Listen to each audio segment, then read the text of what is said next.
Okay dear students and viewers, how are you. मैं उम्मीद करता हूँ आप लोग अच्छे होंगे। आज सैटरडे है, हालांकि मैं आज कोई लेक्चर लेकर नहीं आने वाला था, लेकिन कुछ मुद्दा ही ऐसा उभर कर आया कि मुझे आज इस लेक्चर को लेना पड़ा। लेकिन मैं शीघ्र ही आपको फिर the day after tomorrow once again I will be here before you, क्योंकि मैं आपको बताना चाहूँगा कि 9/11 का 2 डेकेड से ज़्यादा हुआ और दुनिया में जितना बड़ा ट्रांसफॉर्मेशन हुआ वो हमारे स्टूडेंट्स और व्यूअर्स को जरूर समझना चाहिए। फिर G20 का सेशन हो रहा और यह एक अपने आप में बहुत ही एक अनपैरेलल अचीवमेंट है in the foreign policy of India, क्योंकि हम लोग थर्ड वर्ल्ड से ग्लोबल साउथ के लीडर बने।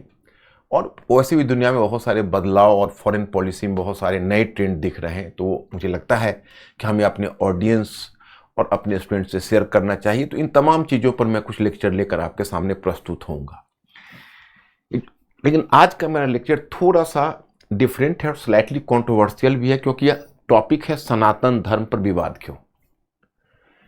अब आप समझ सकते हो कि आज की तारीख में इंडिया में धर्म पर बहस करना या फिर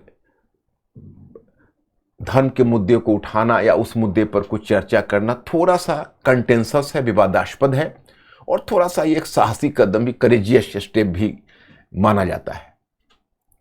लेकिन मुझे एक मॉडरेट हिंदू होने के नाते मुझे ऐसा लगता है कि हिंदुइज्म में हमेशा एक फ्री डिस्कोर्सेस और डिस्कशन की परंपरा रही, उसका निर्वाह होना चाहिए।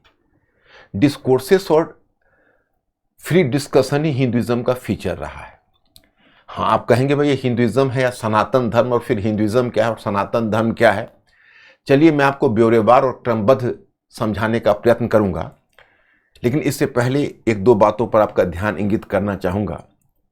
कल परसों की घटना से वास्तव में मैं बड़ा पीड़ित महसूस किया। I felt a bit pain, और इसकी वजह यह है कि एक तो मैंने एक रिस्पॉन्सिबल मिनिस्टर से इस तरह का स्टेटमेंट की उम्मीद नहीं थी। जो हमने आपको बताना चाहा कि उदयनिधि स्टालिन ने जिस तरह के बयान एक चीफ मिनिस्टर के पुत्र और एक मिनिस्टर होने के नाते, और भारत की संस्कृति और धर्म में जितनी संवेदनशीलता है और भारत में जितनी धार्मिक और सांस्कृतिक मामले में संवेदनशीलता है, उसके बावजूद भी इस तरह का स्टेटमेंट थोड़ा सा कष्ट हुआ। और उससे भी ज़्यादा कष्ट हुआ कि उसकी तत्काल पुष्टि ये राजा एक दूसरे लीडर के द्वारा की गई, क्योंकि कहने का आपको विरोध करने का पूरा अधिकार है, आपको अपना तर्क रखने का भी पूरा अधिकार है, लेकिन वह प्रक्रिया थोड़ी परिमार्जित और अनुशासित होनी चाहिए। लेकिन साथ ही दूसरा दर्द तब हुआ जब मैंने एक आचार्य जी का पब्लिक अनाउंसमेंट देखा, जिसमें कि उन्होंने कुछ धन आवंटन और कुछ हमले और इस तरह की बातें की। तो आई वॉज रियली शॉक्ड। मैं इसलिए शॉक्ड हुआ क्योंकि हिंदू धर्म की परंपरा बड़ी अलग रही है। इसमें तथाकथित फतवा के लिए कोई गुंजाइश कभी नहीं रही, और यही हिंदुइज्म की खासियत रही। अमर्त्य सेन की एक पुस्तक मैंने पढ़ी थी बहुत पहले, आर्गुमेंटेटिव इंडियंस। मुझे पुस्तक इम्प्रेस किया। सिर्फ यह नहीं कि वो एक इकोनॉमिस्ट हैं, उनको भारतीय संस्कृति में गहरी रुचि है, और उन्होंने ये दिखाने का प्रयत्न किया कि हमारे यहाँ तो प्राचीन काल से ही स्वतंत्र बहस की परंपरा रही।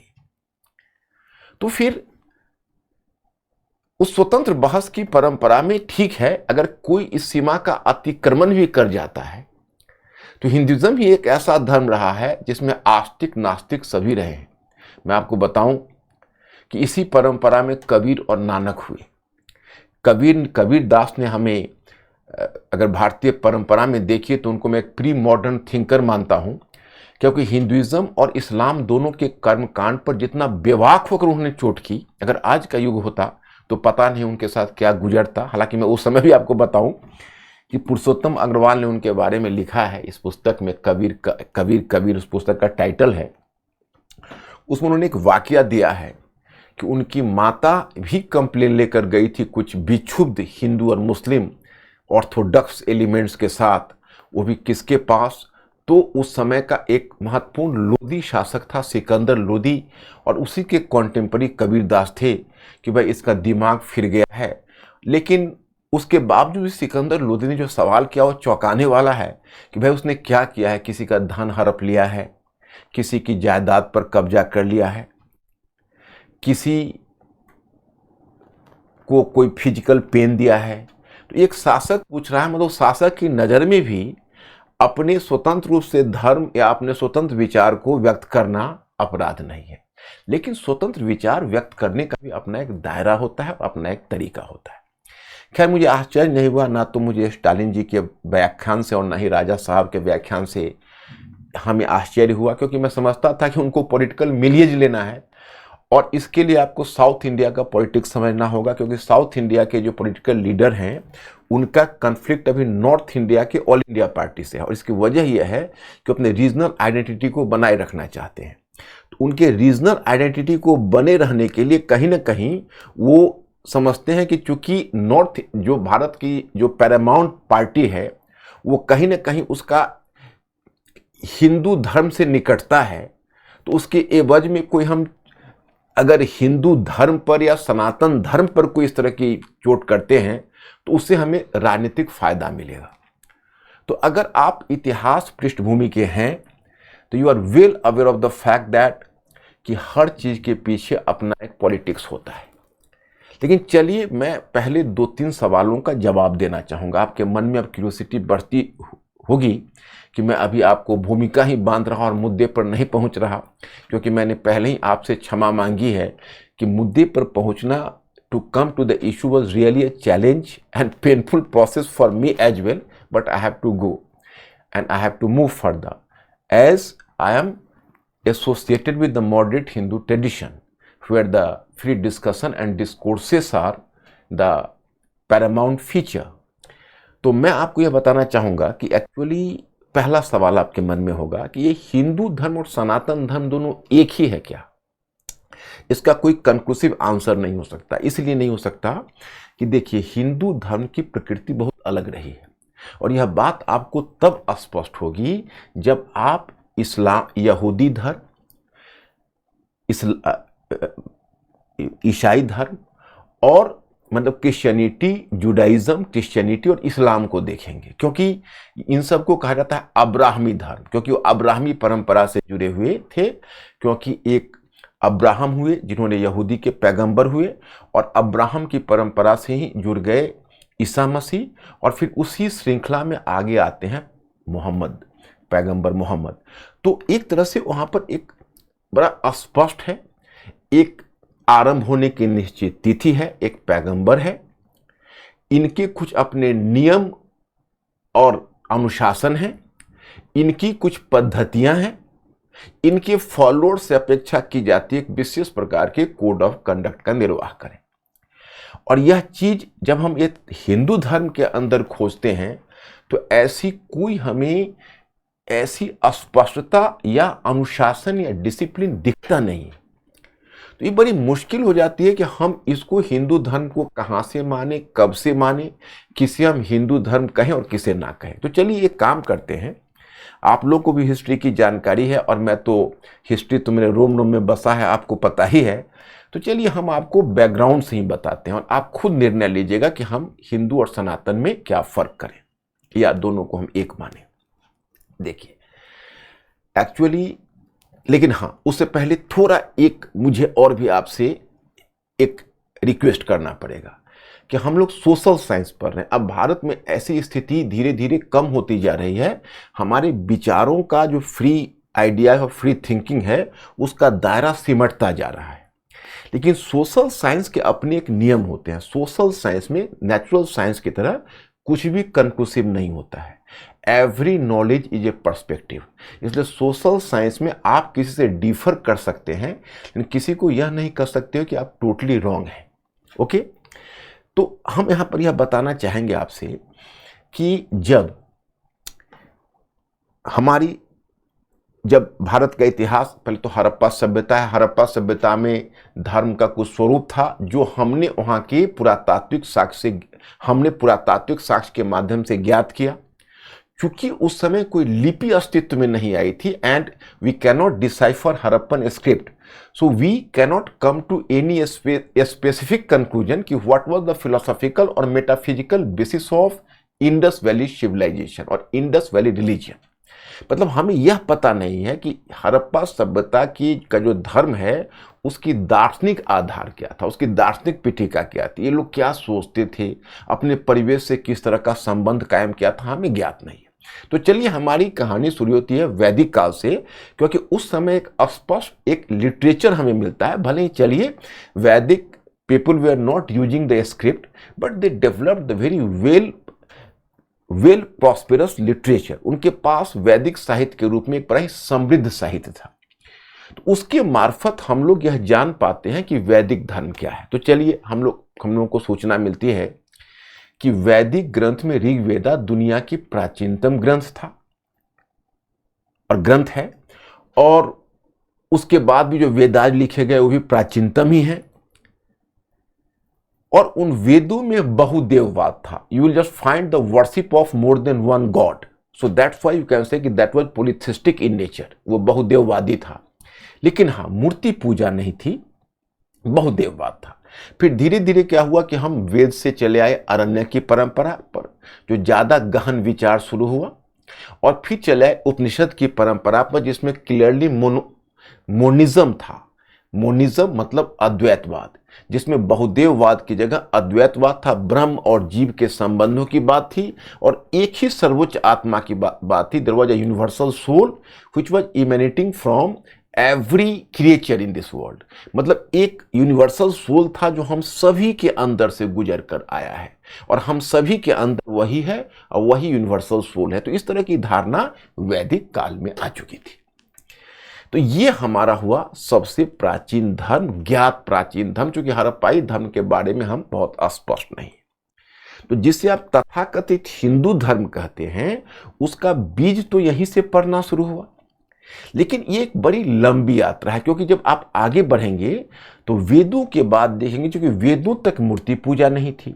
अगर मैं आज एक औसत हिंदू से मैं पूछूं कि हिंदू धर्म क्या है तो वो कहेंगे मूर्ति पूजा की बात। ओके, अब उसके बाद उसका अगला चरण आता है कि उसकी, चूंकि वैदिक धर्म में एक चीज थी, कर्मकांड था, मतलब यज्ञ था, और यज्ञ में पहले अनाजों की आहुति होती थी, मतलब sacrifice was prevailing and initially there was the sacrifice of grains into the fire altar, but now gradually and it evolved into a very complex structure, a very, you can say, very ritualistic in nature, और बड़ी संख्या में पशुओं की बलि दी जाने लगी। तो धीरे धीरे क्या हुआ, बहुत कर्मकांडीय हुआ। तो चलिए उसके विरुद्ध प्रतिक्रिया हुई और विरोधी पंथ के रूप में बौद्ध, जैन और कुछ अन्य धार्मिक पंथ अस्तित्व में आए। तो यह प्रक्रिया चलती रही।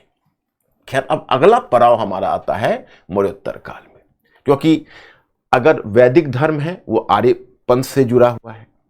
फिर उसके बाद वैदिक के बाद आप देखेंगे जिसको आप बौद्ध और जैन पंथ का विरोध कहते हो, भले ही वैदिक कर्मकांड से विरोध है। उपनिषद में एक यज्ञ नहीं है, उपनिषद में आत्मा ब्रह्म संबंध है, उपनिषद में ज्ञान है, उपनिषद में मोक्ष है। पहली बार मोक्ष की अवधारणा उपनिषद में उभर कर आई है, कर्म, पुनर्जन्म और मोक्ष। और फिर उसी श्रृंखला से बुद्धिज्म भी जुड़ता है, जैनिज्म भी जुड़ता है, लेकिन अप्रोच में अंतर है। वैदिक कर्मकांड या वैदिक यज्ञ के विरुद्ध पहली प्रतिक्रिया उपनिषद ने दिखाई, फिर बुद्धिज्म, जैनिज्म और अन्य पंथों ने। लेकिन फर्क यह है कि उपनिषद घर के अंदर की लड़ाई है, उसका उद्देश्य है वैदिक धर्म को स्वच्छ बनाकर उसे मजबूत करना।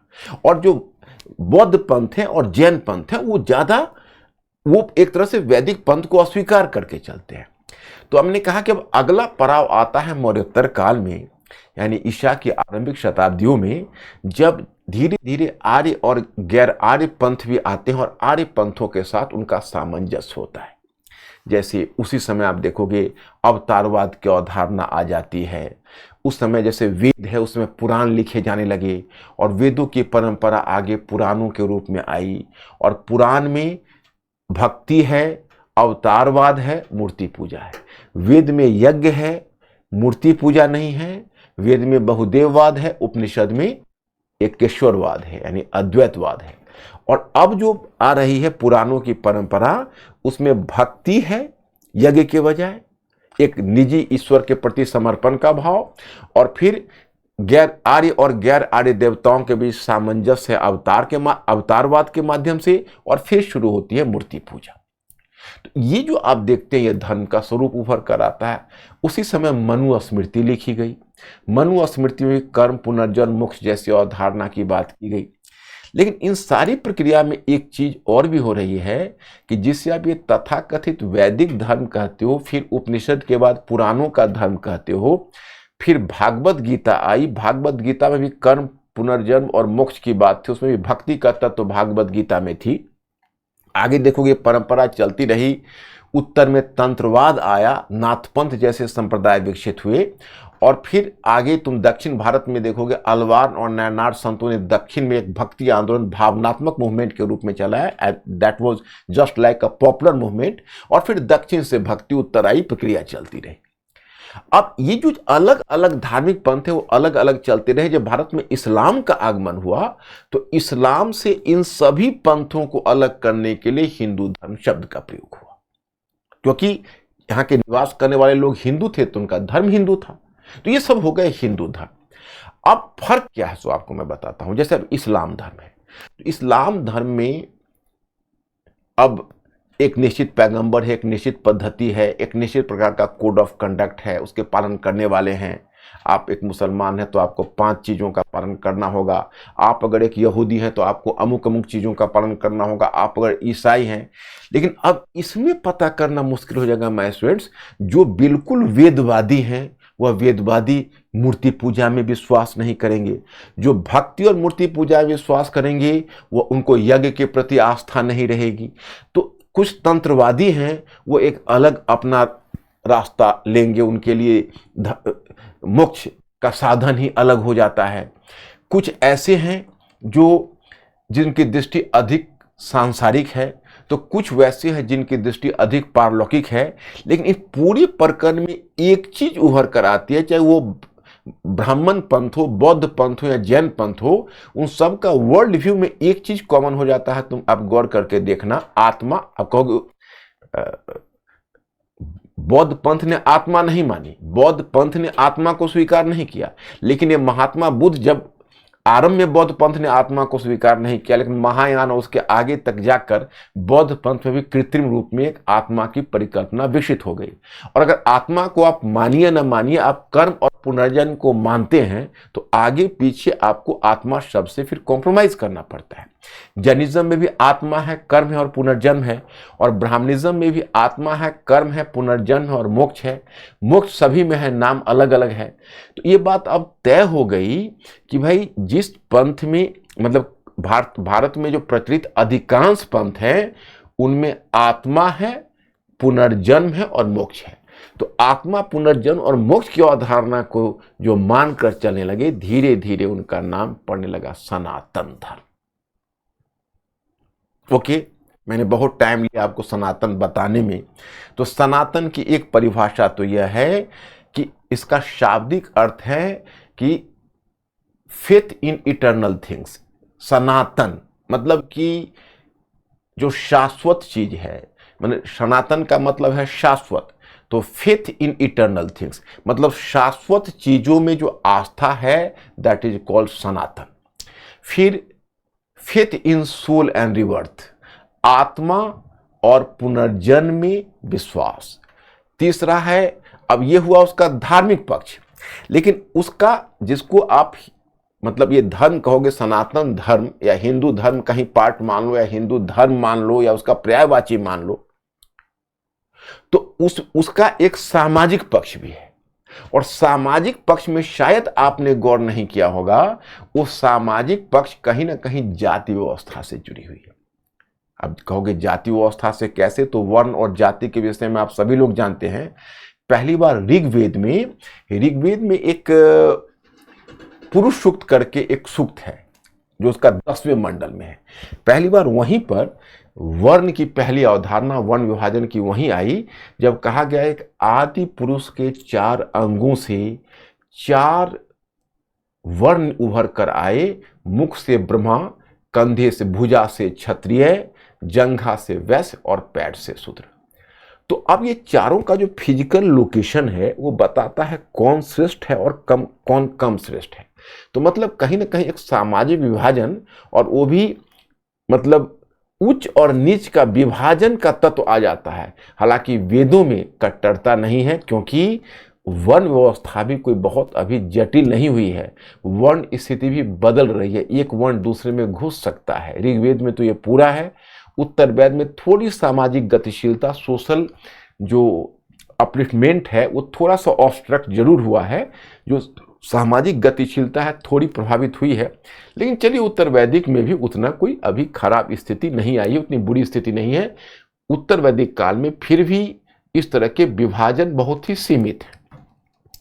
जैसे जैसे हम आगे बढ़ते जाते हैं तो आप वहां से आते हैं पुराणों के युग में, पुराण के बाद आप आते हैं मनुस्मृति के युग में, तो जटिलता बढ़ती जाती है।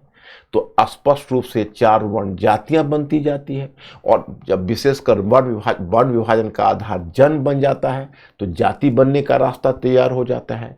क्योंकि जो वर्ण नियमों का उल्लंघन करेगा वो वर्ण संकर जातियां होगी, और फिर वह वर्ण संकर जातियां अलग अलग जातियों में ढलती चली जाएगी। अलग अलग पेशे आएंगे, उनसे जुड़े हुए लोग अलग अलग जातियां बन जाएगी, और उसी प्रकार से जातियां विकसित होती जाएगी और जातियों के बीच विभाजन बढ़ता जाएगा। फिर अस्पृश्यता की भावना आगे आ जाएगी। अब कात्यायन स्मृति तक बिल्कुल अस्पृश्य शब्द का प्रयोग शुरू हुआ। तो इसका जो सोशल, मैं आपको कहना चाहता हूं, इसका जो सामाजिक पक्ष है, इस सामाजिक पक्ष को भी हिंदू धर्म से जोड़ लिया जाता है कि भाई हिंदू धर्म से कहीं ये सामाजिक विभाजन को भी तो प्रोत्साहन नहीं मिलता है। अब ये हिंदू धर्म और सनातन धर्म क्या, तो सनातन धर्म, अब देखो कई लोग अब हिंदू धर्म और सनातन धर्म को पर्यायवाची के रूप में भी इसका उपयोग करते हैं। डिपेंड करता है आप इसका उपयोग कहां कर रहे हो और किस कंटेक्स्ट में कर रहे हो। लेकिन एक दूसरा विचार है कि सनातन धर्म हिंदू धर्म से अलग है। हिंदू धर्म थोड़ा ज्यादा ब्रॉडर है और सनातन धर्म थोड़ा उससे संकीर्ण है। तो कैसे, तो मैं उसको उदाहरण बताता हूं। जैसे चलिए, हिंदू धर्म में समय समय पर सुधार की प्रवृत्ति रही। जब महावीर और बुद्ध आए थे तो उस समय कोई अलग संप्रदाय की तरह नहीं आए थे। उन्होंने वैदिक धर्म को ही शुद्ध करने का प्रयत्न किया था, या वैदिक धर्म की में उनको जो बुराइयां नजर आई उसको दूर करने का प्रयास किया। तो वो पहले सुधारक बने। उसके आगे आते हैं तो फिर आपको नानक और कबीर जैसे सुधारक मिलेंगे, जिन्होंने बिल्कुल ही कर्म कांड पर, जाति विभाजन पर, सभी पर चोट की और हिंदू धर्म को संवारने और सुधारने का प्रयत्न किया। फिर जब 19वीं सदी में आप आते हो तब तक धीरे धीरे यूरोपीय प्रबोधन का प्रभाव भी हमारे चिंतकों के एक वर्ग पर पड़ने लगा था, यूरोपियन इनलाइटनमेंट का। तो आपने 19वीं सेंचुरी में समाज एवं धर्म सुधार आंदोलन सुना है, 19वीं सेंचुरी में, जिसमें आपने राजा राम मोहन राय, स्वामी विवेकानंद, दयानंद सरस्वती आदि आदि का नाम सुना है। तो ब्रह्म समाज, आर्य समाज, प्रार्थना समाज, इस तरह के समाज गठित हुए और इन समाजों ने हिंदू धर्म को स्वच्छ बनाने का निर्णय लिया। जैसे आप ब्रह्म समाज ही है, तो ब्रह्म समाज का उद्देश्य क्या है? हिंदू धर्म को स्वच्छ बनाना और एकेश्वरवाद को प्रोत्साहन देना। आर्य समाज का उद्देश्य क्या है? हिंदू धर्म को स्वच्छ बनाना। ओके, और प्रार्थना समाज का क्या है? तो हिंदू धर्म को स्वच्छ बनाना। अब देखो फर्क क्या आने जा रहा है, आप लोग यहां पर थोड़ा गौर करिएगा मेरी बात को, थोड़ा सा यहां पेचीदी चीज है। जैसे हम लोग पीछे जो हिंदू धर्म कह रहे थे तो हम लोग डिसाइड नहीं कर पा रहे थे कि हम वैदिक धर्म को हिंदू धर्म माने। अब जैसे देखिए, इस्लाम है तो इस्लाम का आधार होली कुरान है। यहूदी धर्म है तो उसका आधार तूरा है, ओल्ड टेस्टामेंट है। क्रिश्चियनिटी है, उसका आधार बाइबल है। तो इन सारे धार्मिक ग्रंथों का आधार, धार्मिक पंथों का आधार एक ग्रंथ है। अब अगर कोई हिंदू धर्म के बारे में पूछे कि अच्छा ये बताइए कि हिंदू धर्म का आधार क्या है, कौन सा ग्रंथ है, तो आप क्या कहेंगे? आप वेद कहेंगे, पुराण कहेंगे, या भागवत गीता कहेंगे? अगर आप वेद कहेंगे तो आपको मंदिर और मूर्ति पूजा फिर छूट रहा होगा, भक्ति छूट रही होगी। और अगर पुराण और भागवत गीता कहेंगे तो वेद छूट जाएगा। तो वेद तो आप नहीं छोड़ सकते, लेकिन पुराण और भागवत गीता भी आप नहीं छोड़ सकते। तो ये व्यवस्था हिंदू धर्म में आती है। हिंदू धर्म कोई कोहेसिव धर्म नहीं है, इसकी विशेषता ही है विविधता। इसीलिए आप देखोगे, मैं आपको एक दिलचस्प बात बताता हूं कि जैसे इस्लाम है, क्रिश्चियनिटी है या यहूदी पंथ है, तो जितने अब्राहमी धर्म हैं उसमें दूसरे धर्मावलंबियों को धर्मांतरण के लिए प्रयास किया जाता है। जैसे इस्लाम में भी लोग धर्मांतरित शीघ्रता से हो जाते थे।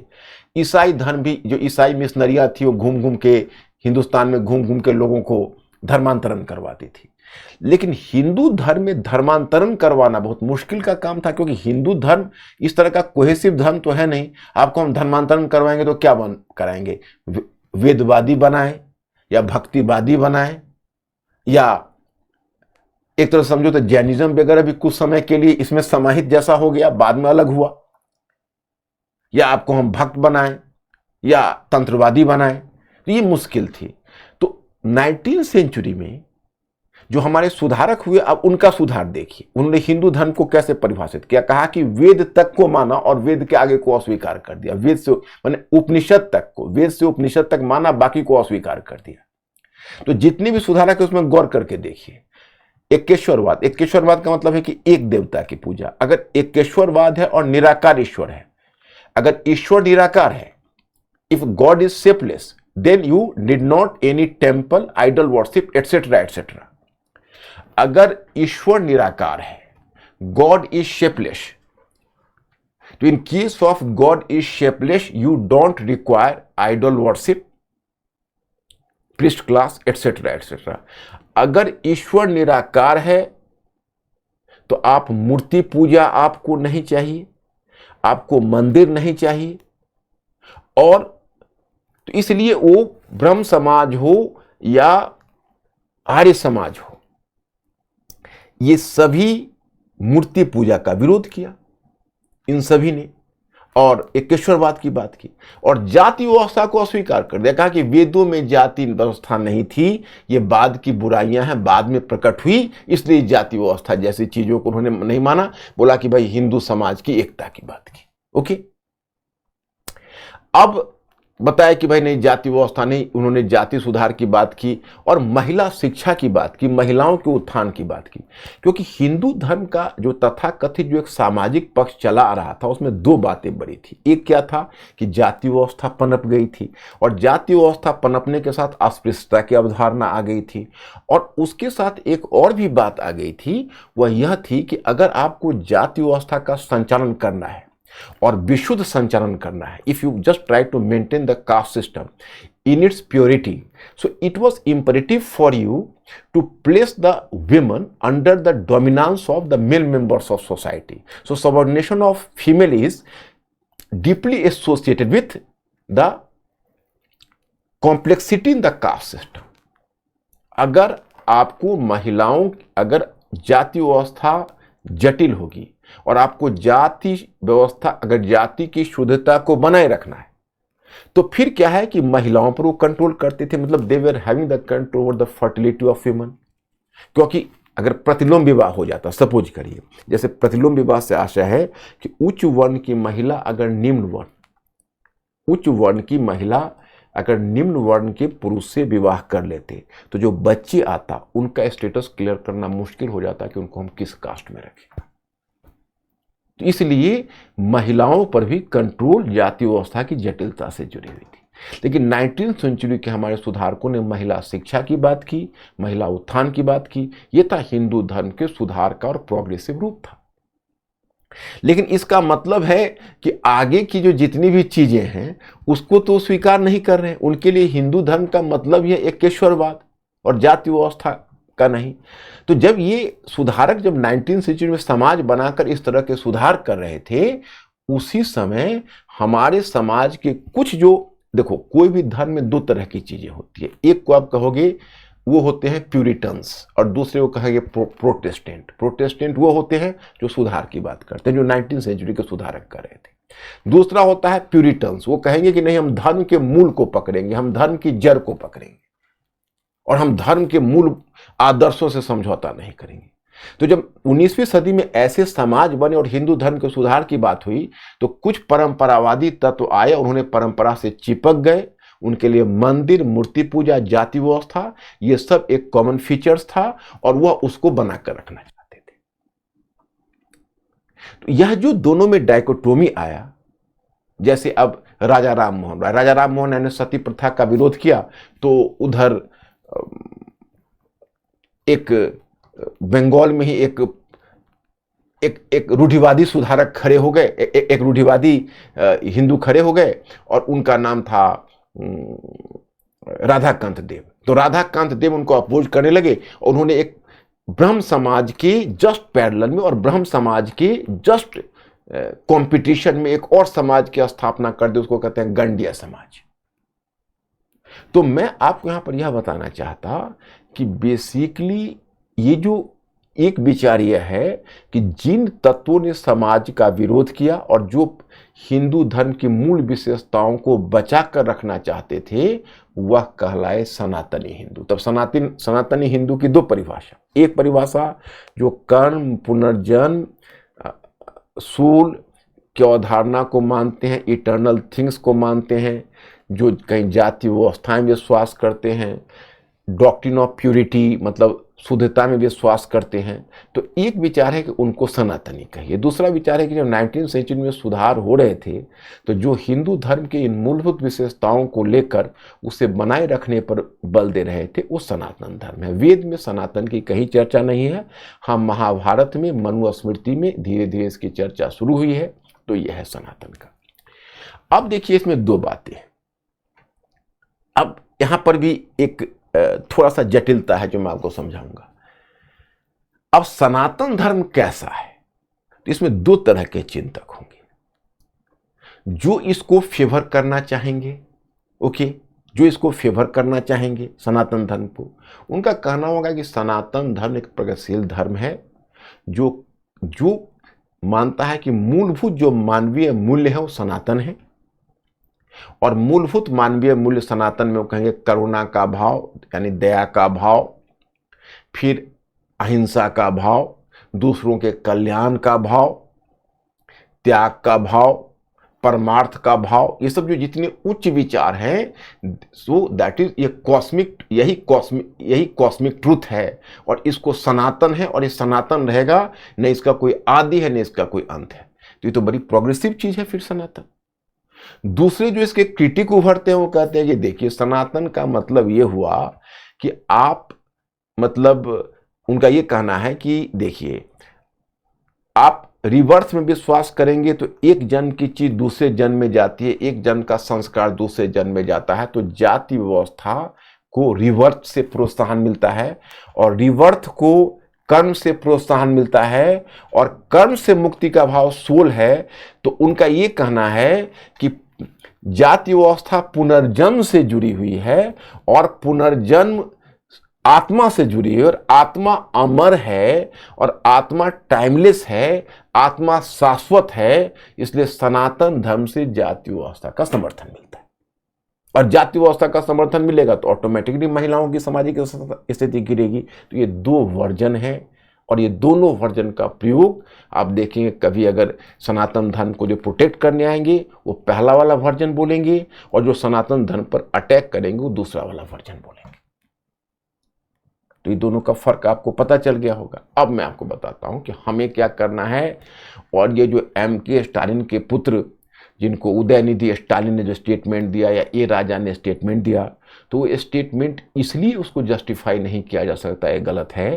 क्योंकि देखिए, ये केवल हिंदुइज्म की बात नहीं है। चाहे आप दुनिया के जितने भी धार्मिक पंथ ले, उसके दो पक्ष हैं। उसका एक पक्ष है प्रगतिशील, और दूसरा पक्ष है प्रगतिहीन। इस सारे धर्मों का हो, इसका वजह क्या होती है कि धर्म में हमेशा दो चीजें होती है। एक होता है तत्व चिंतन। तो जो तत्व चिंतन होता है, वो तत्व चिंतन हमेशा मानव कल्याण या उच्च भावों से जुड़ा होता है। That is associated with the, you can से, the pure ideals of life. तो कभी भी आप कोई भी धर्म का जो तत्व चिंतन होगा, जो उसका जो मेटाफिजिक्स होगा, उसकी जो फिलॉसफी होगी, वो मानव कल्याण से जुड़ी होगी। लेकिन जो आचरण पक्ष है वो बदल जाता है। और आचरण पक्ष बदलने का कारण है कि समय समय पर अब जैसे सपोज करिए कि आप पूजा कर रहे हो, अब पूजा में आपने विशेष चढ़ावा आप चढ़ाया, तो आपके जो बाकी जितनी भी आपके बाद जितनी भी पीढ़ी आएगी उसको फॉलो करने लगी कि हमारे दादाजी ने ऐसे चढ़ाया था। तो एक आचरण की पद्धति बन गई वहां। अब जो वो चढ़ावा नहीं चढ़ाएगा उसको गलत माना जाएगा। तो यही कहते हैं आचरण। आचरण का मतलब है कोड ऑफ कंडक्ट। तो कोड ऑफ कंडक्ट हो जाता है अनप्रोग्रेसिव या रिग्रेसिव सारे धार्मिक पंथों का। तो ये समय समय पर क्या होता है, सारे धार्मिक पंथों में सुधारक आते हैं। क्रिश्चियनिटी में प्रोटेस्टेंट आए, मार्टिन लूथर आया, काल्विन आया और उसको सुधारा। तो प्रत्येक धर्म को इनलाइटेनमेंट या रेनेसां से गुजरना पड़ता है और समय के साथ उसे अपने आप को बदलना पड़ता है, क्योंकि धर्म समाज धर्म को फॉलो नहीं करेगा, धर्म को समाज के परिवर्तन को फॉलो करना पड़ता है, चाहे वो दुनिया के जितने भी धार्मिक पंथ हो। और जो नहीं कर पाते हैं वो प्रगतिहीन रह जाते हैं, उनका विकास अवरुद्ध हो जाता है, उस समुदाय का, वो समाज का। तो अमूमन जो धर्म है वह ह्यूमन सेंटरिक है, ह्यूमन रिलीजन सेंटरिक नहीं होना चाहिए। तो इस लिहाजन अगर आप कहेंगे तो सारे धार्मिक पंथों को पुनर्जागरण की प्रक्रिया से गुजरना पड़ा और हिंदू धर्म भी उस पुनर्जागरण की प्रक्रिया से गुजरा है, जिसको आप 19वीं सदी के सुधार आंदोलन कहें। तो हम किसी धर्म विशेष को गलत ठहराए नहीं। सनातन धर्म जो 19वीं सेंचुरी का था वो 21st सेंचुरी का नहीं है। आज आप अपने डे टू डे लाइफ में आप देखिए, आप अपने डे टू डे लाइफ में आज देखिए कि आप महिला, आप मैरिज सिचुएशन को ही देखिए, आप सोशल वैल्यूज को देखिए। आपके यहां पहले भी कोई पृष्ठ पूजा कराने आते होंगे, आज भी आते हैं। कितनी फ्लेक्सिबिलिटी आ गई। आज समय के साथ 21st सेंचुरी में लाइफ बिकेम सो फास्ट कि हर आदमी ने अपने आप को नए सामाजिक मूल्य के अनुसार बदल लिया है। LGBTQ कम्युनिटी को राइट मिल रहा है, महिलाएं पुरुष के साथ बराबरी कर रहे हैं, हम लोग चंद्रलोक पर जा रहे हैं, चंद्रयान 3 को उड़ा रहे हैं। तो सिचुएशंस बदल रहा है। अब वो धर्म हमारे पैरों में बेरी नहीं है, धर्म हमारी आस्था का विषय है और धर्म भी अपने आप को धीरे धीरे रिफॉर्म किया है और कर रहा है। तो ऐसी स्थिति में धर्म पर चोट करना उचित नहीं है, धर्म सुधार की बात करना उचित है। किसी धर्म के बारे में ऐसा कहना कि भाई ये मतलब ये कोविड है और ये है, इसको that should be discarded, it is a leprosy, तो ये इसको अनपार्लियामेंट्री लैंग्वेज माना जाएगा और इसको कभी कोई सराहना नहीं की जाएगी। ये कहीं ना कहीं एक धार्मिक बिल।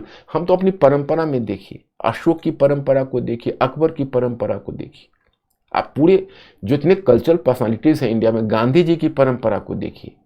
हर जगह आप किसी दूसरे के धर्म पर अटैक नहीं कर सकते, आप उनसे सुधार का आग्रह कर सकते हैं, कोई भी धार्मिक पंथ हो। तो यहां पर यह गलत है कि सनातन धर्म को एज सच कटघरे में खड़ा करना। यू शुड डिमांड रिफॉर्म्स और यह रिफॉर्म्स करना पड़ेगा। अगर धर्म ने रिफॉर्म्स नहीं किया तो समय के साथ वही असंबद्ध हो जाएगा। यह जो चीजें हैं इसको ध्यान रखना। अब मैं एक वाक्य आपको बताता हूं। प्रॉब्लम क्या होता था कि जैसे मैंने आपको कहा कि हिंदू धर्म इस्लाम या क्रिश्चियनिटी या इस तरह की चीजों को एक कोहेसिव धर्म नहीं था, इस तरह का जिस तरह से बाकी आप धार्मिक पंथ देखते हो, क्योंकि इसका कोई एक निश्चित ना तो पैगंबर रहा, न कोई पैगंबर रहे, ना कोई एक टेक्स्ट रहा एकमात्र, और न एक कोड ऑफ कंडक्ट रहा। लोग फ्री रहे इस मामले में। और हिंदू धर्म की एक और भी विशेषता है, यह एक ऐसा धार्मिक पंथ रहा है कि जिसमें विचारों की बड़ी आजादी रही। मैंने आपको बताया कि जैसे महात्मा बुद्ध, जब महात्मा बुद्ध तो बाद में एक बुद्धिज्म के रूप में जाना गया, पहले तो उन्होंने वेदों की परंपरा पर ही चोट कर दी और कहा कि ना आत्मा है ना परमात्मा। अब उन्हीं के कॉन्टेम्पररी सोक्रेट्स होंगे ना, एंड ही वाज क्रूसिफाइड, मतलब he was not crucified, actually he was given the poison. सुकरात को अपनी जान गंवानी पड़ी सत्य बोलने के लिए, और ईसा मसीह को तो सूली पर चढ़ा दिया गया। ही वाज क्रूसिफाइड। और पैगंबर मोहम्मद को जैसा मक्का में विरोध हुआ, अगर पैगंबर मोहम्मद ने अपनी आर्मी नहीं बनाई होती और अगर वो जज्बा के साथ इस्लाम के संवर्धन के लिए आगे नहीं बढ़ते तो पैगंबर मोहम्मद के सामने बहुत सारी रुकावटें आई थी। लेकिन हिंदुस्तान में कोई भी ऐसा सुधारक नहीं हुआ, चाहे शंकराचार्य हो या महात्मा बुद्ध हो या महावीर हो या कबीरदास ही हो, गुरु नानक हो, सभी अपने अपने युग के क्रांतिकारी चिंतक थे, लेकिन उनकी जुबान को कोई रोकने की कोशिश नहीं की। इसलिए हम पूरे भारतीयों से आग्रह करेंगे और जो अपने को हिंदू कहते हैं उनसे आग्रह करेंगे कि उदारता की परंपरा को मत छोड़िए। यही हमारे धर्म की विशेषता रही। जिस दिन यह परंपरा धुल गई उस दिन हिंदुइज्म की पहचान मिट जाएगी। इसलिए we have not to imitate others. हम ज्यादा सुपीरियर आइडियोलॉजिकली रहे हैं। हाँ, हमारी एक बड़ी कमजोरी रही है, जैसे मोर नाचते हैं, खुशी से नाचते हैं जब उसकी निगाह लोग कहते हैं, ये मुहावरा है कि अपने कुरूप पैरों पर जाती है तो उसे लज्जित होना पड़ता है। उसे कास्ट सिस्टम कहीं ना कहीं हिंदुइज्म के आडंबर से प्रोत्साहित हुआ है, प्रोग्रेसिव हिंदुइज्म से नहीं। जो प्रोग्रेसिव हिंदू रहे उन्होंने कास्ट सिस्टम का हमेशा विरोध किया, चाहे वो कबीरदास रहे। कहे हुए कबीरदास मुसलमान थे, कौन तय करेगा? कबीरदास ना हिंदू थे ना मुसलमान था, ना हिंदू ना मुसलमान। हिंदुओं के लिए मुसलमान थे, मुसलमानों के लिए हिंदू थे। बेसिकली मानववादी थे और उन्होंने जो कास्ट सिस्टम पर अटैक किया, गुरु नानक, बाद में सिखिज्म की अलग पहचान हुई पहले, लेकिन पहले तो भक्ति आंदोलन के बीच ही आए थे, हिंदुइज्म का ही पार्ट थे, लेकिन उन्होंने कास्ट सिस्टम को रिजेक्ट किया। और बहुत सारे हमारे सुधारक हैं, दादू दयाल हैं, रविदास हैं, सभी ने कास्ट सिस्टम को रिजेक्ट किया। चारवाक जो अपने समय का कितना क्रांतिकारी चिंतक था, बट कहीं भी उनकी आवाज को दबाने की कोशिश नहीं की गई। आप शंकराचार्य में देखते हो, शंकराचार्य और मंडन मिश्र की बहस पूरी मतलब हमारे भारतीय संस्कृति की विशेषता है। शंकराचार्य ने कैसे ब्राह्मण बालकों को कहा था कि बाकी धर्मावलंबियों से खुलकर शास्त्रार्थ करो। तो भारत में तो शास्त्रार्थ की खुली परंपरा रही है, रिलीजियस डिस्कोर्सेस की कोई पाबंदी नहीं रही। और एक और भी खासियत इंडिया में रही है, पूरे प्राचीन काल के इतिहास में देखो, चाहे चोला हो, पल्लवाज हो, कोई भी रूलर्स हो, या हर्षा हो या गुप्ताज हो, एक से अधिक धार्मिक पंथों को संरक्षण दिया। यूरोप में ऐसा नहीं है, बाकी देशों में ऐसा नहीं। शासक ने किसी धर्म विशेष को पैट्रोनाइज किया है, किसी धर्म विशेष को संरक्षण दिया है और दूसरे धर्म के धर्मावलंबियों को उत्पीड़ित किया है। इंडिया में यह परंपरा नहीं रही। तो यहां की बात ही कुछ अलग है। अब इसमें मैं एक वाकया बताना चाहूंगा कि दोनों चीजें हैं। हिंदुइज्म का जो प्रगतिशील तत्व है वो हमेशा जाति व्यवस्था का विरोध किया है, लेकिन कहीं ना कहीं हिंदुइज्म के कर्मकांड से इसको समर्थन भी मिला है। तो जब डॉक्टर भीमराव अंबेडकर थे तो उसमें एक विवाद हुआ था, मैं आपको बताना चाहूंगा। जैसे देखो, हमारे यहाँ दो तरह के सुधारक हुए, जैसे आर्य समाज ही है, तो आर्य समाज ही था। तो आर्य समाज में क्या था, दयानंद सरस्वती थे, दयानंद सरस्वती के जो फॉलोअर्स थे, तो उनका कहना यह था कि मुख्य पहचान धार्मिक पहचान होनी चाहिए। क्योंकि पहले हुआ ऐसा कि अलग अलग धार्मिक पंथ था, उन सब को कंसोलिडेट करके एक हिंदू धर्म के रूप में पहचान मिल गई। और फिर ब्रिटिश आए तो उन्होंने जनगणना शुरू करवा दी। तो जनगणना शुरू होने के बाद वहां पर एक स्पेसिफिक रिलीजन आ गया, एक स्पेसिफिक समुदाय की परिकल्पना की गई, वो थी हिंदू। तो एक जनगणना के बाद एक निश्चित काउंटिंग हिंदुओं की हुई, तो नियरली 66-67% कह सकते हो, 70% तक हिंदू थे। तो 70% इंडिया में हिंदू का होना उनको मेजोरिटी बना रहा था। तो बहुत सारे ऐसे हिंदू सुधारक थे और हिंदू चिंतक थे, जैसे आप दयानंद सरस्वती को लेंगे तो भी परंपरावादी है कई मामले में, या फिर बीडी सावरकर जिन्होंने हिंदुत्व की अवधारणा दी है। तो उनकी आंखें यह सोचकर चमक रही थी कि कास्ट सिस्टम क्यों है, कास्ट सिस्टम की जरूरत नहीं है, क्योंकि कास्ट सिस्टम टूट जाएगा तो एक ही हिंदू पहचान मिलेगी। तो कुछ हमारे सुधारक ऐसे थे जो हिंदू पहचान के आधार पर जाति को तोड़ना चाहते थे और वो जाति को एक मिलाकर एक पहचान, ताकि मेजॉरिटी के रूप में हिंदू रहे। जाति व्यवस्था कमजोर कर रही थी हिंदुइज्म को। लेकिन जो डॉक्टर भीमराव अंबेडकर थे, डॉक्टर भीमराव अंबेडकर का ये कहना था कि चूंकि धर्म से, हिंदू धर्म से ही जाति व्यवस्था को संरक्षण मिल रहा है, इसलिए जाति व्यवस्था का समस्या का आप हल नहीं कर सकते हिंदू धर्म को बचाकर, ये उनका कहना था। जैसे एक घटना हुई, शायद 1936 का ईयर था, आई एम नॉट 100% कन्फर्म, 35 या 36 का वर्ष था। तो उनको आर्य समाज का लाहौर शाखा थी, उसमें एक ग्रुप था, उसका नाम था जाति पाति तोरक मंडल। उसने जाति पाति तोरक मंडल ने उनको इन्वाइट किया कि आइए आप कास्ट सिस्टम पर एक लेक्चर दीजिए। तो लेक्चर देने के लिए तैयार हो गए, क्योंकि उनके लिए तो वो उनका बहुत ही मोस्ट फेवर्ड सब्जेक्ट था। लेकिन फिर जात पात तोरक मंडल ने उनको कहा कि देखिए, अगर आपको लेक्चर देना है तो पहले मैं आपसे आग्रह करूंगा कि आप एक सिनोप्सिस बनाकर भेज दीजिए, क्योंकि आपका जो सिनोप्सिस होगा वो सिनोप्सिस देखने के बाद हमें ऐसा लगेगा कि मतलब एक आपका विचार क्या है, और दूसरा कि हम उस सिनोप्सिस पहले अपने ऑडियंस में जब डिस्ट्रीब्यूट कर देंगे तो इसका एक स्वाभाविक फायदा यह होगा कि ऑडियंस आपके स्पीच से ज्यादा लाभान्वित हो पाएंगे। तो डॉक्टर अंबेडकर को यह बात तार्किक लगी और उन्होंने एक सिनोप्सिस बनाया और उस जात पात तोरक मंडल को भेज दिया। जब उन्होंने सिनोप्सिस पढ़ा तो उनके दिमाग उड़ गए, कह रही ये तो पूरे हिंदू धर्म को ही अस्वीकार कर रहे हैं। तो उन्होंने इनके लेक्चर को कैंसिल कर दिया। तो डॉक्टर भीमराव अंबेडकर उस लेक्चर में नहीं जा सके, लेकिन उसके बाद वही जो उन्होंने सिनोप्सिस बनाया था वही एक इनफॉर्मल ही सही एक बुक के रूप में उन्होंने उसको प्रिंट कर दिया। उस बुक का नाम था एनिहिलेशन ऑफ कास्ट। तो डॉक्टर भीमराव अंबेडकर का कहना था कि गुड़ खाए गुलगुले से परहेज, कि अगर आपको जाति व्यवस्था को समाप्त करना है तो हिंदुइज्म को अपरूट करना होगा। लेकिन ये डॉक्टर भीमराव अंबेडकर का व्यक्तिगत विचार था। अब हम लोगों को एक लचीलापन यह लाना होगा कि हम लोगों को थोड़ा सा रैशनल और मॉडरेट होना पड़ेगा। रैशनल और मॉडरेट। रैशनल तो डॉक्टर भीमराव अंबेडकर अवश्य थे, दुनिया के 2 बड़े दिग्गज यूनिवर्सिटी से वो पीएचडी कर चुके थे, तो शिक्षा तो वेल क्वालिफाइड मैन वो थे। लेकिन डॉक्टर भीमराव अंबेडकर पर वेस्टर्नाइजेशन का बहुत इंपैक्ट था, और चूंकि उनका बचपन का अनुभव कुछ ऐसा रहा था कि चूंकि मैं इसलिए आपको बता रहा हूं कि प्रताप भानु मेहता का भी मैंने आर्टिकल पढ़ा, या बहुत सारे ऐसे इंटेलेक्चुअल्स हैं तो वह इस बात का हवाला देते हैं कि डॉक्टर भीमराव अंबेडकर ने भी इसी तरह से हिंदुइज्म पर चोट की थी।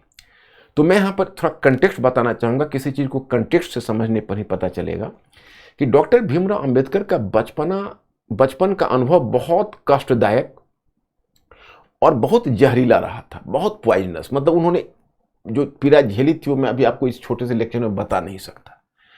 दूसरी बात है कि उसके बाद उनकी शिक्षा दीक्षा भी हुई तो कोई ना कोई गवर्नमेंट मतलब एक इंग्लिश स्कूल में ही हुई, फिर कॉलेज में गए, और फिर उन्होंने हर जगह डिस्क्रिमिनेशन देखा और कहीं भी हिंदू धर्म के शास्त्रों को और हिंदू धर्म को समझने का उनको अवसर नहीं मिला। वो हिंदू धर्म का सीधा मतलब समझते थे कि एक्सप्लॉइटेटिव है। तो ये डॉक्टर भीमराव अंबेडकर का निजी विचार था कि हिंदू धर्म को समाप्त करने पर ही जाति न्याय हो सकता है, लेकिन इसको हम यूनिवर्सल ट्रूथ नहीं मान सकते ना। डॉक्टर भीमराव अंबेडकर एक बहुत वेल क्वालिफाइड रेस्पेक्टेड पर्सन है, लेकिन ये आवश्यक नहीं कि उनके सारे विचारों से हम सहमति दिखाएं। अब जैसे देखिए कॉन्स्टिट्यूएंट असेंबली में अब इंडिया का जितना बड़ा शेप है उसका एक डिसेंट्रलाइज्ड स्ट्रक्चर होना चाहिए। ओके, तो डॉक्टर भीमराव अंबेडकर का व्यक्तिगत विचार यह था, जैसे अब जवाहरलाल नेहरू इकोनॉमिक प्लानिंग के लिए सेंट्रलाइजेशन चाहते थे कि इकोनॉमिक प्लानिंग हम तभी इंट्रोड्यूस कर पाएंगे। वल्लभ भाई पटेल नेशनल सिक्योरिटी के लिए सेंट्रलाइजेशन चाहते थे, और डॉक्टर भीमराव अंबेडकर सेंट्रलाइजेशन इसलिए चाहते थे कि सेंटर एक बहुत मजबूत सेंटर हो, क्योंकि वो मानते थे कि एक स्ट्रॉन्ग सेंट्रल गवर्नमेंट ही सोशल जस्टिस ला सकता है, जो दलित वर्ग के लोग हैं उनकी रक्षा कर सकता है। तो ये उनका अपना परसेप्शन था। अब ये जरूरी नहीं कि हम उस परसेप्शन से पूरी तरह एग्री ही करें। फिर उसी तरह से आप देखेंगे कि डॉक्टर भीमराव अंबेडकर का एक परसेप्शन और भी था, I have to discuss with you, कि जैसे कुछ उस समय मौलाना आज़ाद थे या कुछ ऐसे भी उस संविधान सभा में कुछ ऐसे भी लोग थे जो ये मानकर चलते थे कि पश्चिम की जो इंडिविजुअलिज्म है, व्यक्ति की स्वतंत्रता या व्यक्ति की पहचान, जो पश्चिम एवं हिंदुस्तान में कभी नहीं रही, क्योंकि हिंदुस्तान की परंपरा रही, कास्ट सिस्टम भी कुछ रहा, यहाँ पर कम्युनिटी बहुत स्ट्रांग रही, तो वो इंडिविजुअल फ्रीडम जो हम पश्चिम में देखते हैं वो यहाँ पर उतना और उस तरह से लागू नहीं हो सकता था। लेकिन उसमें डॉक्टर भीमराव अंबेडकर ने साफ मना कर दिया। उन्होंने कहा कि देखिए ऐसा है कि हम इंडिविजुअल को ही पहचान बनाएंगे, हम कम्युनिटी को पहचान नहीं बनाकर रख सकते, अन्यथा फिर कम्युनिटी फिर इंडिविजुअल का शोषण करेगा। क्योंकि उनके दिमाग में, उनके जेहन में कहीं ना कहीं दलित वर्ग की पीड़ा और दलित वर्ग का दर्द था। तो ये जो डॉक्टर भीमराव अंबेडकर हैं उनका जीवन अनुभव थोड़ा अलग है। लेकिन अब आप हमें कहेंगे तो हम तो यही कहेंगे कि हिंदू धर्म में सुधार करके जाति व्यवस्था को मतलब एक तरह से कह सकते हैं तो उसको रिमूव किया जा सकता था। आज देखिए, आज कास्ट सिस्टम अपने कारणों से हालांकि दो कारण इसमें और ऐसे जुट गए, नहीं तो आज कास्ट सिस्टम का कोई रेलिवेंस नहीं रह जाता। ये कास्ट सिस्टम आज प्यूरिटी और नॉन प्यूरिटी के आधार पर नहीं चल रहा है। आज कास्ट सिस्टम चल रहा है इलेक्शन पॉलिटिक्स और रिजर्वेशन के आधार पर। रिजर्वेशन ने कास्ट सिस्टम को एक नई जान दे दी है। कास्ट सेंसस, कास्ट रिजर्वेशन, ये एक इंडिया में मांग हो गई और शायद ही कोई कम्युनिटी है जो अपनी रिजर्वेशन की मांग नहीं कर रहा। तो इसलिए यहां पर कहीं प्यूरिटी नॉन प्यूरिटी का सवाल नहीं। तो आज अगर कास्ट सिस्टम बचा हुआ है तो पॉलिटिकल कारण से, नहीं तो जितने बड़े हम ट्रांसफॉर्मेशन से गुजर चुके हैं, जिस इलेक्ट्रॉनिक्स एज में हम आ चुके हैं, सूचना प्रौद्योगिकी जितनी दूर तक फैल चुकी है, हमारा सोशल स्ट्रक्चर जितना हिल चुका है, उसमें कोई आज की तारीख में कास्ट सिस्टम को बचने की कोई गुंजाइश नहीं। आज तो मैं देखता हूं कि इंटर कास्ट मैरिज भी बहुत कॉमन चीज हो गई। आज की तारीख में कोई भी शिक्षित परिवार का पिता यह दावा नहीं कर सकता कि कल उसके बेटे और बेटी उनके कास्ट में शादी करने जा रहे हैं, लेकिन फिर भी उस बात को जान रहे कि कास्ट सिस्टम मिटेगा नहीं, क्योंकि उसके बेटी और बेटी के कास्ट की जरूरत पड़ेगी जब वो सरकारी सेवा में जाएगा, और उनके कास्ट की जरूरत पड़ेगी जब वो चुनाव में टिकट लेना चाहेंगे। तो इसलिए इन बातों को भी ध्यान रखना है कि बहुत सारी चीजें इतनी उलझी हुई है। तो मैं स्टूडेंट्स एंड व्यूअर्स, मैं आपको बताना चाहूँगा कि हिंदू धर्म में कुछ अच्छाइयाँ भी बहुत हैं, वो भी सबके संज्ञान में होना चाहिए कि हिंदू धर्म ऐसा है, जितनी धार्मिक उदारता इस धार्मिक पंथ में रही है, उतना आपको, पंथ कहना तो खैर सॉरी गलत है, संस्कृति में रही है, वह उदारता धर्म में प्रायः नहीं होती है। इसमें बहुत ज़्यादा स्वविवेक का अधिकार लोगों को रहा है धर्म के मामले में। हाँ, कुछ लोग रहे हैं वेस्टेड इंटरेस्ट, निहित स्वार्थ जो हमेशा होते हैं, और वो अपने ढंग से धर्म का दुरुपयोग करते हैं। यहां भी हुआ है, यहां भी धर्म का एक कर्मकांडीय पक्ष रहा है। लेकिन कुछ बातों में स्वतंत्रता और आजादी भी यहां बहुत ज्यादा धर्म के मामले में रही है। हम पहला ऐसा हिंदू धर्म देखते हैं जहां अगरबत्ती का प्रचार भी देवता के नाम से हो जाता है। आप किसी दूसरे धर्म में करके देखिए, नहीं आपको यह अनुमति मिलेगी। तो इसलिए लास्ट में यह कहना चाहूंगा कि मैं वो आचार्य जी से भी अनुरोध करना चाहूंगा और ऐसे सारे लोगों से कि प्लीज हिंदू धर्म को उसके मूल स्वरूप में रहने दें। इसमें इस तरह का मतलब कोई धार्मिक आदेश जारी करना या लोगों के ऊपर इतना आक्रोश, इसके लिए दो रास्ते हैं। अगर किसी को दिक्कत है, जैसे इन मंत्री साहब को दिक्कत थी, तो आके बहस करना चाहिए, उनको ये स्टेटमेंट देना चाहिए कि हिंदू धर्म अपने आप को सुधार करे, या किसी आकर बहस करिए, वाद विवाद से होगा। लेकिन कोई इस तरह का स्टेटमेंट देना ये उचित नहीं है, अनुचित है, और उस तरह का जवाब भी देना हमें लगता है उचित नहीं है। इसलिए एक मध्यम मार्ग इसमें होना चाहिए और सभी लोगों को अपनी रिस्पॉन्सिबिलिटी समझनी चाहिए और हिंदू धर्म की पहचान को मतलब इस रूप में बनाना चाहिए कि एक उदार धर्म रहा है, एक उदार धार्मिक पंथ रहा है जिसमें लोगों के विचारों की काफी आजादी रही। लेकिन आजादी स्वेच्छाचारिता तक नहीं जानी चाहिए, ये भी उचित है, किसी की भावना को ठेस नहीं पहुंचनी चाहिए। तो मुझे लगता है मेरे फ्रेंड्स, आप लोग इस पर निष्पक्ष होकर विचार करिएगा। ये आवश्यक नहीं है कि आप हमसे सहमत हों, क्योंकि सोशल साइंस में पूरी सहमति होनी भी नहीं चाहिए। लेकिन मैं समझता हूं कि आज इंडिया में जिस तरह विचारों का स्पेस कम होता जा रहा है, उस तरह मैं समझता हूं, अपने ऑडियंस से ये मैं रिक्वेस्ट करता हूं कि थोड़ा विचारों का स्पेस बनाइए। आवश्यक नहीं है कि हम आपसे एग्री करें, लेकिन आपको भी सुने और उस पर थोड़ा विचार करें। तो आज मैं यही रुकता हूं और फिर आपसे दूसरे लेक्चर में मिलूंगा। जैसा कि मैंने बताया कि मैंने कई प्लानिंग की हुई है। Thank you very much, I see you. क्योंकि आप लोगों का विशेष खास के हमें मेरे असिस्टेंट और ऑफिस में बताया गया, जो मेरे टीम है, कि सर लोग सनातन धर्म के विवाद पर कुछ जानना चाहते हैं। इसलिए मैंने सोचा कि इतना, चूँकि मैं हिस्ट्री बैकग्राउंड मेरा है और हिस्ट्री, तो जाहिर है कि इसमें इस चीज़ की जानकारी आपको होनी चाहिए और मैं देने में अपने को सक्षम पा रहा था। Thank you very much, I see you.